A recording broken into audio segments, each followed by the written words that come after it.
انہوں نے خود کو بہت اکیلا کر لیا تھا اور شاید اسی کا بدلہ کنول سے لیا کرتے تھے، لیکن اس میں کنول کی بھی کیا غلطی تھی؟ اس کے ساتھ قسمت نے اسے شروع سے ہی ستم ظریفی کی تھی۔ اس کے ماں باپ اس سے چھین لیے تھے اور اب شوہر کے روپ میں بھی انوار بھائی جیسا شخص نصیب ہوا تھا۔ اس کی تو قسمت ہی خراب تھی، لیکن میں اب اس کی قسمت مزید خراب نہیں کرنا چاہتا تھا۔ میں انہیں سمجھانا چاہتا تھا کہ وہ ان کی بیوی ہے تو وہ ان کے ساتھ اچھے سلوک سے رہیں، انہیں اس قدر ٹارچر نہ کریں کہ وہ 15 سال کی عمر میں 30 سال کی دکھائی دینے لگے۔ میں نے ان سے کہا تھا کہ مجھے آپ سے ایک ضروری بات کرنی ہے، اگر آپ میرے کمرے میں آ سکیں تو انہوں نے مجھے دیکھا تھا، پیچھے مڑ کر شاید کنول کو دیکھا تھا جو ان کے پلنگ پر بیٹھی آنسو بہا رہی تھی۔ میں نے اندر نہیں جھانکا تھا، میں نہیں چاہتا تھا کہ انہیں پتہ چل جائے کہ مجھے کنول نے سب بتایا ہوا ہے۔ وہ میری بات سن کر میرے کمرے میں آئے تھے۔ انوار بھائی، آپ میرے اچھے بھائی ہیں اور ایک اچھے دوست بھی، اور ایک اچھے دوست ہونے کی حیثیت سے میں آپ کو یہ کہنا چاہتا ہوں کہ بھلے ہی میں آپ سے چھوٹا ہوں، لیکن جو سلوک کنول کے ساتھ کر رہے ہیں آپ وہ نہ کریں۔ وہ چھوٹی ہے، نہ سمجھ ہے، معصوم ہے، لیکن آپ تو بڑے ہیں، آپ تو شعور والے ہیں، آپ تو سمجھدار ہیں، آپ تو سمجھداری سے کام لیں، اسے اپنے سر کا تاج بنائیں، اسے اپنی بیوی سمجھیں، نہ کہ اسے غلام سمجھیں جس سے جسمانی مشقت کا کام لیا جائے۔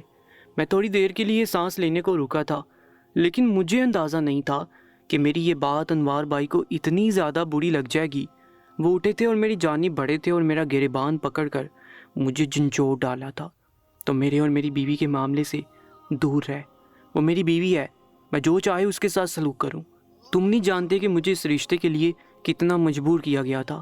اب جنہوں نے یہ رشتہ طے کیا ہے انہیں بھی یہ جا کر بتا دو کہ میں کنول کے ساتھ کیا سلوک کرتا ہوں، انہیں بھی پتہ چلے کہ زبردستی کی شادی کیا انجام لے کر سامنے آتی ہے۔ انہوں نے ایک جھٹکے سے میرا گریبان چھوڑا تھا اور میں گرتے گرتے بچا تھا۔ خونہار نظروں سے انہوں نے مجھے گھورا تھا اور انگلی اٹھا کر خبردار کیا تھا، آئندہ میرے معاملات میں بولنے سے پہلے 100 بار سوچنے کی زحمت کر لینا، ورنہ انجام کی ذمہ دار تم خود دو گے۔ اور مجھے ایسا محسوس ہوا تھا جیسے مجھ پر کسی نے ٹھنڈا ٹھار پانی انڈیل دیا ہو۔ ان کا اس طرح کا رویہ میں نے کبھی نہیں دیکھا تھا، لیکن آج جس شدت سے اور جس جارحانہ انداز میں انہوں نے مجھے گریبان سے پکڑ کر جھنجھوڑا تھا، ان کے الفاظوں کی شدت سے بالکل خاموش ہو کر رہ گیا تھا۔ یہ میرا بھائی انوار تو نہیں تھا، یہ کوئی اور ہی تھا۔ پلنگ پر گرنے کے سے انداز میں بیٹھ گیا تھا۔ میں نے سوچا تھا کہ میری بات سن کر وہ اپنے رویے میں بہتری لائیں گے، لیکن یہ تو سب کچھ الٹا ہو گیا تھا۔ انوار بھائی کی نوکری لگ گئی تھی ملٹی نیشنل کمپنی میں، انہیں نوکری مل گئی تھی اور اس کمپنی نے ٹریننگ کے لیے دوسرے ملک 10 روزہ دورے کے لیے بھیج دیا تھا۔ مجھے نہ جانے کی بہت اچھا محسوس ہوا تھا۔ کنول نے بھی یہ سب سنا تھا، لیکن اس نے کوئی رد عمل نہیں دیا تھا، اس لیے میں اندازہ نہیں لگا سکا تھا کہ وہ خوش تھی یا اداس تھی۔ اداس تو وہ کسی صورت نہیں ہو سکتی تھی کہ جس طرح انوار بھائی نے اس کے ساتھ رویہ رکھا ہوا تھا وہ خوشی ہو سکتی تھی، اور میرا اندازہ بالکل درست نکلا تھا۔ انوار بھائی کے جاتے ہی وہ پہلی بار مجھے لاؤنج میں ٹی وی دیکھتے ہوئے دکھائی دی تھی اور میری حیرت کی انتہا نہیں رہی تھی۔ اس کے چہرے پر انتہا کی چمک نظر آ رہی تھی، ورنہ انوار بھائی ہوتے تو یہاں تو وہ کچن میں پائی جاتی یا ان کے کمرے میں، بس یہی اس کا مسکن بن گیا تھا۔ لیکن اب وہ باہر بیٹھ کر ٹی وی میں شاید اپنے فیورٹ فلم دیکھ رہی تھی۔ میں نے اسے دیکھا تھا تو اس کے برابر میں جا کر بیٹھا تھا۔ صفا بھی بیٹھی ہوئی تھی۔ انوار بھائی صبح کی فلائٹ سے ہی گئے ہوئے تھے۔ گھر میں مکمل خاموشی تھی، بہت خوش نظر آ رہی ہو۔ وہ جو ٹی وی میں مگن تھی میری بات پر مجھے غور سے دیکھا تھا اور پھر پورے دل سے مسکرائی تھی۔ ہاں، تھوڑی دنوں کی آزادی جو ہے، اس نے مجھے کہا تھا، اور دوبارہ ٹی وی کی طرف متوجہ ہو گئی تھی۔ میں نے انوار بھائی سے بات کی تھی اور دادو سے بھی۔ وہ بری طرح چونکی تھی اور چہرے کا رنگ اڑا تھا۔ پھر کیا ہوا؟ پھر کیا ہونا تھا؟ انوار بھائی مجھ پر ہی غصہ ہو گئے۔ انہوں نے مجھے کہا کہ ہمارے معاملے سے دور رہو، اور دادو نے مجھے کہا کہ رخصتی کے بعد سب ٹھیک ہو جائے گا۔ میں طنزیہ ہنسا تھا۔ اس نے اپنی کن پٹی سہلائی تھی اور گہری سانس لی تھی۔ جو نہیں بدلنا چاہتے وہ نہیں بدلتے، چھوڑو، آؤ ہمارے ساتھ، یہ مووی دیکھو، میری فکر کرنا چھوڑ دو۔ اس نے میرا ہاتھ پکڑ کر اپنے بہت قریب جگہ بنائی تھی۔ اس کے ہاتھ پکڑتے ہی مجھے اپنے اندر ایک حدت سی محسوس ہوئی تھی۔ میں نے آہستگی سے اس کے ہاتھوں میں پکڑا ہوا میرا ہاتھ چھڑایا تھا، ورنہ مجھے لگا تھا میں پاگل ہو جاؤں گا۔ میرا دل کیوں اس کی طرف ہمک رہا تھا، اس کی ہر دم فکر کر رہا تھا، اس کے بارے میں سوچتا رہتا تھا، اس کے غم کو اپنے اندر سمیٹ لینا چاہتا تھا۔ یہ کس بات کی علامت تھی؟ کہیں مجھے اس سے محبت تو نہیں ہوگی تھی؟ میرا دل ہر وقت اس کی خواہش کرنے لگا تھا۔ جس پل اسے نہیں دیکھتا تھا اس پل ہی اسے ڈھونڈنا شروع کر دیتا تھا، اور مجھ پر یہ انکشاف ہوا تھا کہ مجھے اس سے محبت ہو گئی تھی۔ یہ انکشاف ہوتے ہی میں نے خود کو بے حد سمجھایا تھا کہ یہ میں کن راہوں کا مسافر بن گیا ہوں۔ مجھے تو ان کے رشتے کو سدھارنا تھا، لیکن میرے دل نے بغاوت کی تھی اور مجھ سے کہا تھا کہ کمل بھی اس رشتے سے خوش نہیں ہے اور نہ ہی انوار بھائی، لہٰذا اس رشتے کا کوئی مستقبل نہیں ہے اور میں بالکل صحیح راستے پر چل رہا ہوں۔ ایک یتیم سے ہمدردی کرنا، اس کا ساتھ دینا کہاں سے غلط ہے؟ میرے دل نے مہر لگا دی تھی اور میں ان راہوں کا مسافر بن گیا تھا جس کی کوئی منزل نہیں تھی۔ آج کچن میں دادی بھی موجود تھی اور اسپیشل زردہ بنا رہی تھی۔ معلوم ہونے پر پتہ چلا کہ آج کمل کی سالگرہ تھی اور اسی سلسلے میں تیاریاں کی جا رہی تھی۔ کمل بھی وہاں موجود تھی۔ ہیپی برتھ ڈے کمل، میں نے اسے وش کیا تھا۔ صرف دوست ہوں۔ کمل کی سرگوشی پر میں ساکت ہوا تھا، یعنی معاملہ صرف میری طرف سے آگے نہیں بڑھا تھا بلکہ آگ برابر کی لگی ہوئی تھی۔ تمہارا گفٹ ادھار ہے۔ میں نے اسے محبت پاش نظروں سے دیکھا تھا۔ انتظار رہے گا۔ اس نے پلکیں اٹھا کر مجھے معنی خیز انداز میں دیکھا تھا۔ اس کی برتھ ڈے منا لی گئی تھی اور میں اس کا گفٹ لیے اس کے کمرے میں گیا تھا۔ وہ آئینے کے سامنے اپنے بال سنوار رہی تھی۔ میں نے آگے بڑھ کر اسے گفٹ دیا تھا۔ اس نے کھولا تھا اور بے حد خوش ہوئی تھی۔ میں نے اسی کے نام کا لاکٹ گفٹ کیا تھا۔ اب دیا ہے تو پہنا بھی دو۔ اس کی فرمائش پر میں ہل نہیں سکا تھا اور اس نے اپنے بال گردن سے ہٹائے تھے تاکہ میں اسے لاکٹ پہنا سکوں۔ میں نے مکان کی انداز میں اسے لاکٹ پہنایا تھا۔ اس لمحے میں اس کے بے حد قریب تھا، اتنا قریب کہ اس کے بدن کی خوشبو میری سانسوں میں شامل ہو رہی تھی۔ یہ لمحہ تھا جو کمزوری کا لمحہ تھا اور ہم دونوں بہک گئے تھے۔